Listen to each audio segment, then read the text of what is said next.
Okay, so I'm pretty happy with where everything is sitting right now. In the last video, we put some focus on actually panning out the horn elements. We turned the bus channel into a 7.1.4.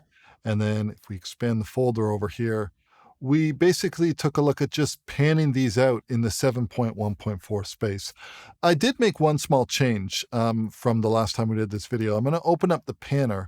What I did is I added a tiny little bit of elevation. And when I say tiny, I mean a very, very small amount. So if we solo these out, and let me go to my main outs for a moment. And if we bring in the level meter, and let me actually bring in the mix tool as well. And let's move the panner right over here. If I isolate just the tops over here, if we play this now, I want you to take a listen to just with the elevation at 0.5.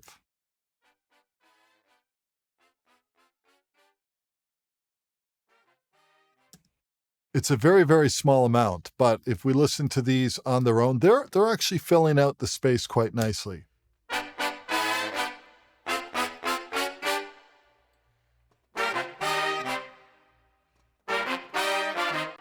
Okay, so now in the next part of this video, I think we need to start taking a look at our lead vocals.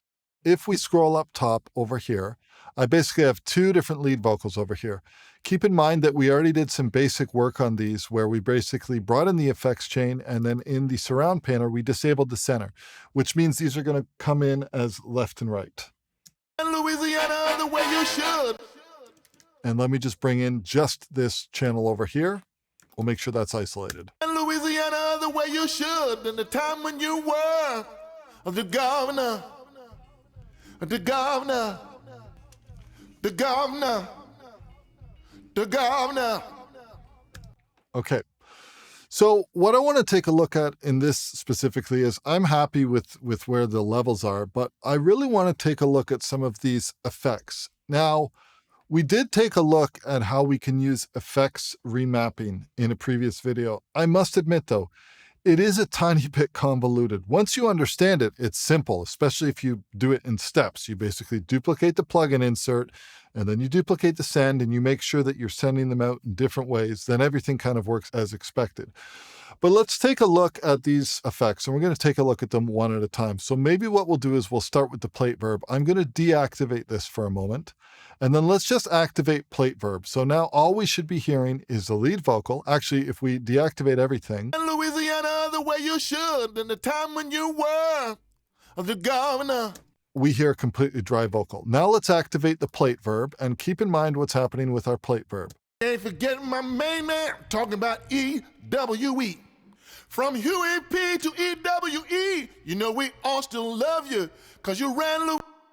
Okay, so we're getting a nice sound there. I'm happy with everything. I'm going to get rid of this plugin that's no longer used.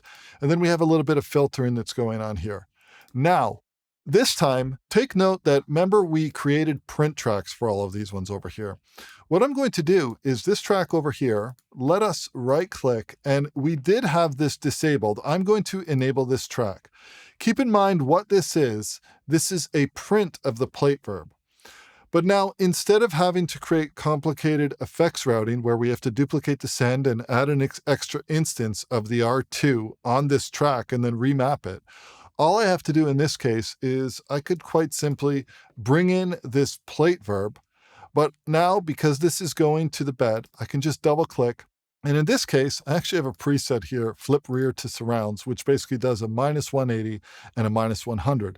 Now what we're going to hear over here is I'm going to hear just the reverb. Let me actually Alt Option solo this. I'm hearing that just in the rears. And what I'm going to do just to kind of showcase this is let's open up a mix tool.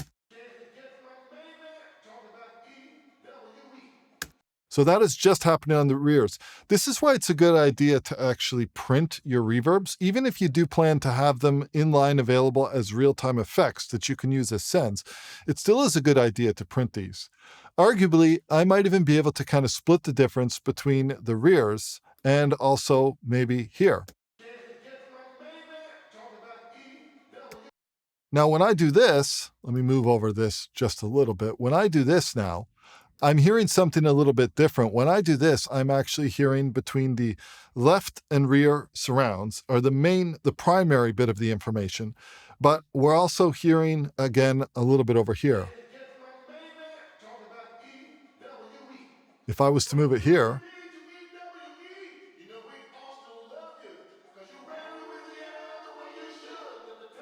now the benefit here is that we can just space this out a little bit. So now what I want to do is let's bring in both let me make sure that I'm going to solo the plate verb, and I'm also going to solo the plate verb print, which has been panned to the rears and the side surrounds.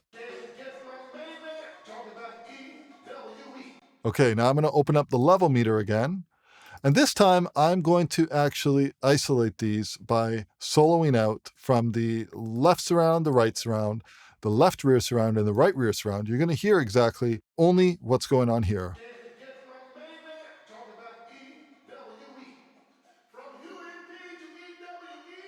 Okay, perfect. So now, this is another approach that we can take, and I'll be honest, I think that this is almost an easier approach, which is why it's a great idea to always print your different effects.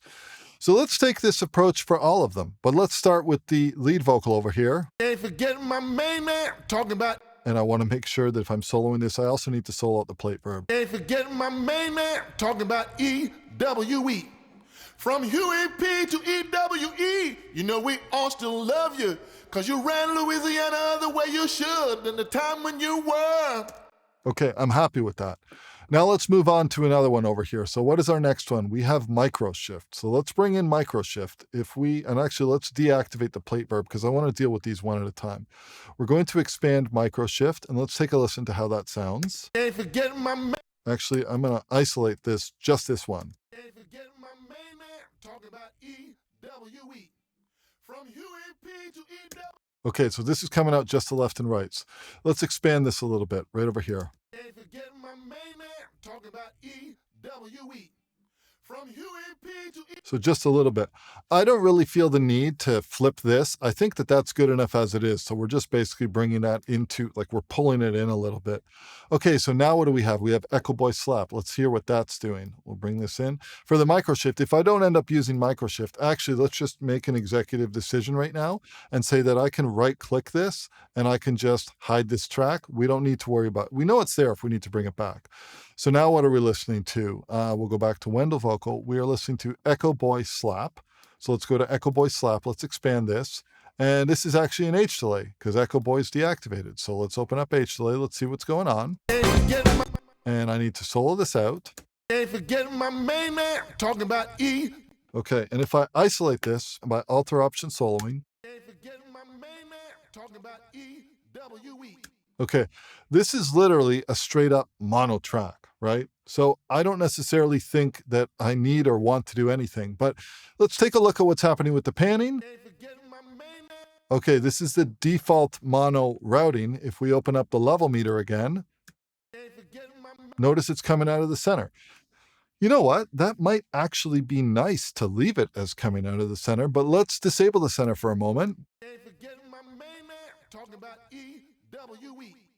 From UAP to E-W-E. I'm just making some decisions here. I got to be honest for you. I still haven't acclimated myself to having a center for vocals. So I am going to disable the center. We're going to have the mono slap is going to come out, but we're disabling the center. So it's going to come out with a phantom center, but it's coming out of left and right. Talking about E-W-E. Okay, let's commit that and let's just say that we're okay with that. I'm going to leave that actually exactly as is. So we'll close all of these plugins over here. Now, let us move on to what do we have? We have quarter note delay, and let's see what this is doing. We'll go scroll over to quarter note delay. We'll open this up. This is Echo Boy 3, and let's see what's happening.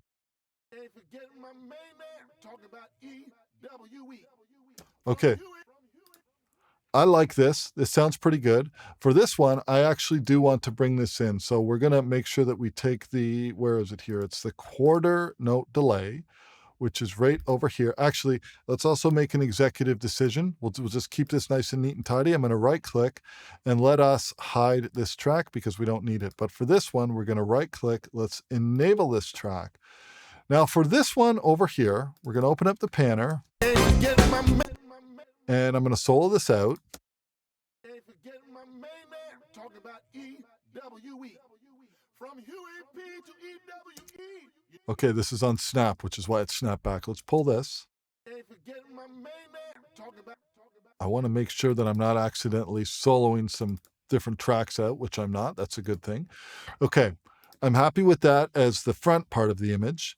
Now, if we come to the actual print track, which is right over here, let's open this up. So now we are soloing. We're going to solo this, and we're going to solo this one, both of these. For this one, we're going to do the same thing we did before. I have a preset which I like to use. It's over here, flip to rear surrounds. All this preset is -180 and -100. We'll do this. You can't forget my main man, talking about EWE. Okay. For this one, I actually want to do something a little bit different. So for this track over here, which we're just listening to the quarter note delay, the print, which we've panned backwards. And if we take a look at the level meter, I'm hearing that out of the rear surrounds. I'm going to do two things. First of all, I'm going to try activating a little bit of height. We can double click and let's go to the height parameter. You can't forget my main man, talking about EWE. From UAP to EWE, you know we all still love you, because you ran Louisiana the way you should. And the time. Okay, I like that, but I'm going to do one more thing too. I'm also going to just filter this a little bit more because I don't want it to be too sharp. So we're going to use just a Pro EQ for this and just a basic filter, something like this and this. And what I usually like to do is, in terms of my frequencies, I'm going to do something like this. And let's just kind of like roll this up. And this one over here, we're going to roll this. You can't forget my main man, talking about EWE. Okay, so this is all great in theory, in context, but like I wonder how it sounds when we actually play it. I'm sure it will sound fine. Let's collapse all these track folders, and we're going to go to our lead vocals, and we're going to play our lead vocals now. So we're going to start here. UAP, long live the Kingfish, still #1 today. We got a new one, Baton Rouge born, call him Bobby J. Kathleen was first lady, sweet as she can double B. You can't forget my main man, talking about EWE. Okay, so we do have a lot of effects there, but keep in mind, we are in isolation. For a moment, let's hop over to the actual mix reference, the stereo, which, as we know, is routed, the stereo track right over here. This is routed to the main outs, and it's hard pan to left and right. But if we look at our Dolby Atmos renderer, in terms of our binaural settings, we don't have anything happening for any of these. The left and right, the binaural metadata is set to off. So let's take a listen now from this exact same spot. But this time, instead of just soloing, I'm going to be bringing the whole entire stereo mix in and out against the Atmos mix. Okay, let's have a play. UAP, long live the Kingfish, still #1 today. Got a new one, Baton Rouge born, call him Bobby J. Kathleen was first lady, sweet as she can double B. Can't forget my main man, talking about EWE. From UAP to EWE, you know we all still love. Okay, in general, I'm happy with that. I'm going to say I'm okay. I am hearing some differences in the stereo mix. I'm hearing something in the drums, and I'm also hearing that we're missing a little bit of top end. This is most likely because we did have a Bax EQ across the whole stereo subfolder. The thing to take note of, though, is what was that actually applying to? And we want to make sure that we're not kind of like chasing our head, trying to find ways to get this whole thing to sound identical, but we need to get it maybe in a bit of a closer of a ballpark. But I'll tell you what would make it a lot more simple is if I had some actual VCA masters, because one thing that I usually do is I always have the fader port in front of me. I'm doing a lot of stuff with the mouse right now, but one of the things I love about the fader port is that we can click to VCAs, and then I have control over all of my individual elements. I also like using buses. So if I click bus, then I will have my buses laid out. So I like to use a combination of VCAs, but we really need to create some VCAs because I need to have a different way that I can bring different things in and out.